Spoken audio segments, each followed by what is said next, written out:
முதலாவதாக உள்ளானதை அவர் உயிர்ப்பித்தார். ஆவி, ஆத்துமா, சரீரம். 2 கொரிந்தியர் 4:16. ஆனபடியினாலே நாங்கள் சோர்ந்து போகிறதில்லை. எங்கள் புறம்பான மனுஷனானது அழிந்தும் உள்ளான மனுஷனானது நாளுக்கு நாள் புதிதாக்கப்படுகிறது. உள்ளான மனுஷன் நாளுக்கு நாள் புதிதாக்கப்படுகிறது. அப்போ நம்ம எல்லாருக்கும் இப்ப வெளியில பார்க்கிற ஒருத்தர் உள்ள ஒருத்தர். நம்ம ஒவ்வொருவருக்கும் ஒரு உள்ளான மனுஷர் உண்டு. எபேசியர் 3:16, ரோமர் 7:22. இந்த வசனங்களையும் நீங்க வாசிச்சு பாருங்க. சரீரம் தான் வெளியில பார்க்கிறோம். நமக்குள்ள இன்னும் 2 பேரு இருக்கிறாங்க, ஆவி, ஆத்துமா. அப்போ இந்த சரீரத்துல தான் நமக்கு பார்க்கலாம், தொடுறத உணரலாம், வேற என்ன பண்ணலாம், நுகரலாம், சாப்பிட்றத நம்ம ருசி பார்க்கலாம், கேட்கலாம். இது எல்லாமே நம்முடைய சரீரத்தில் நடக்கிறது. இப்போ இந்த ஆத்துமா, வாங்க ஆத்துமா இந்த பக்கம் வாங்க.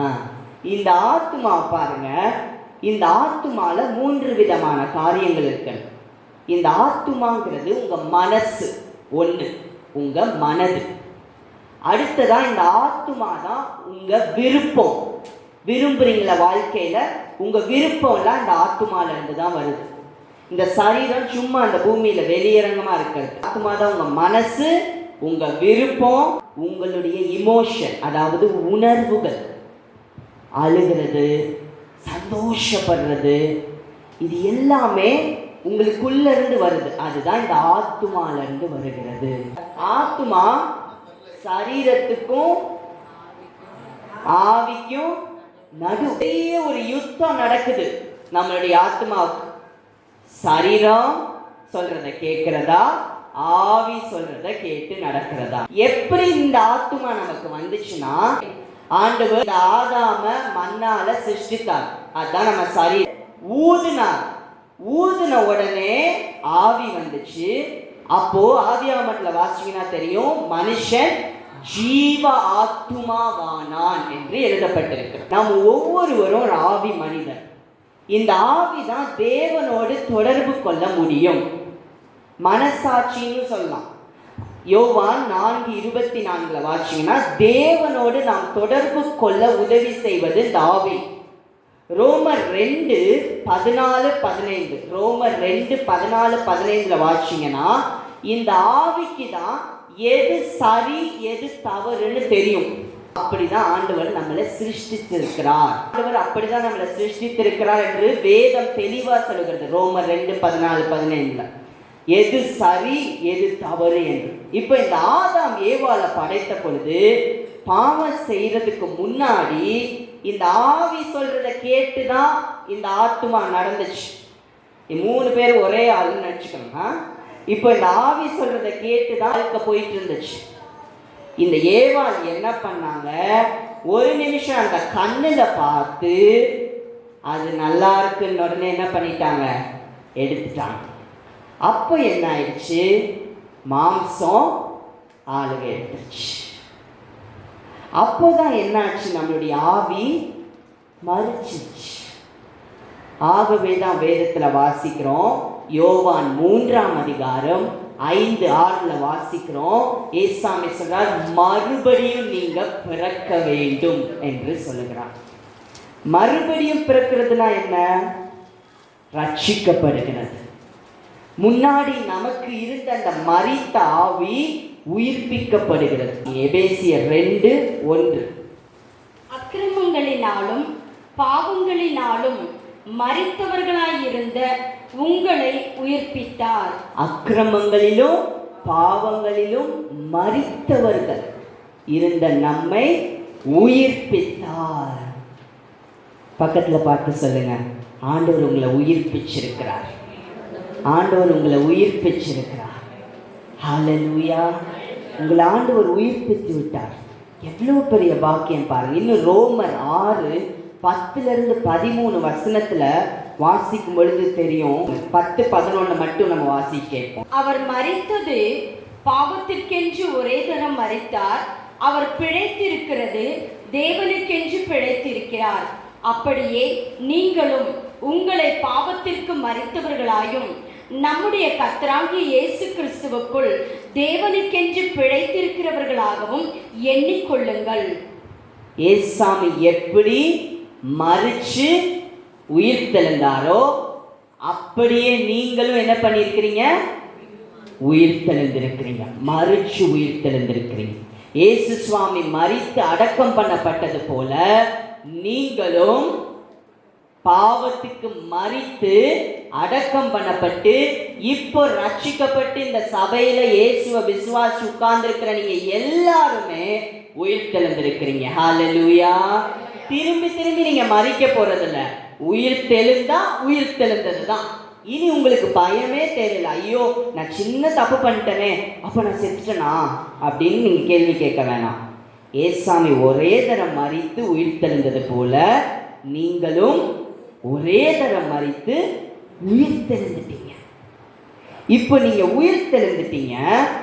அப்போ தப்பு பண்ணா என்ன செய்யணும்? நீங்க இந்த உலகத்துல வாழ்றீங்க, உலகம் ஃபுல்லா பாவமா இருக்கு. அப்போ தப்பு பண்ணா என்ன செய்யணும்? 2 கொரிந்தியர் 4:16. ஆனபடியினாலே நாங்கள் சோர்ந்து போகிறதில்லை. எங்கள் புறம்பான மனுஷனானது அழிந்தும் உள்ளான மனுஷனானது நாளுக்கு நாள் புதிதாக்கப்படுகிறது. உள்ளான மனுஷன் என்ன ஆகணும்? நாளுக்கு நாள் புதிதாக்கப்படணும். எப்பப்பெல்லாம் புதிதாக்கப்படணும்? நாளுக்கு நாள். அதுக்கு தாங்க நாளுக்கு நாள் உங்களுக்கு காலையில டிவியில வசனம் வருது, நாளுக்கு நாள் ஊழியக்காரங்க பேசுறாங்க, நாளுக்கு நாள் ஜெபம் பண்ணணும், நாளுக்கு நாள் வேதத்தை வாசிக்கணும். எப்படி காலையில எந்திரிக்கும் போது உங்க வாயில துர்நாற்றம் வீசுதா இல்லையா? என்ன பண்றீங்க? பல்ல விளக்குறீங்க, வாயை கொப்பளிக்கிறீங்க. அதுதான் நாளுக்கு நாள் நீங்க என்ன பண்ணணும்? புதிதாக்கப்படணும். இந்த மனசு இந்த ஆத்துமாங்கிற மனசு புதிதாக்கணும்னா தினமும் என்ன பண்ணணும்? இந்த ஆவிட்ட ஒப்பு கொடுக்கணும். இந்த ஆவி பரிசுத்த ஆவியானவரோடு இணையப்பட்டது. உள்ளானத உயிர்ப்பிச்சு வச்சிருக்கிறார். ஆதியாகமம் 3:6 பார்க்கிறோம். ஏவாள் ஒரு தப்பு பண்றாங்க.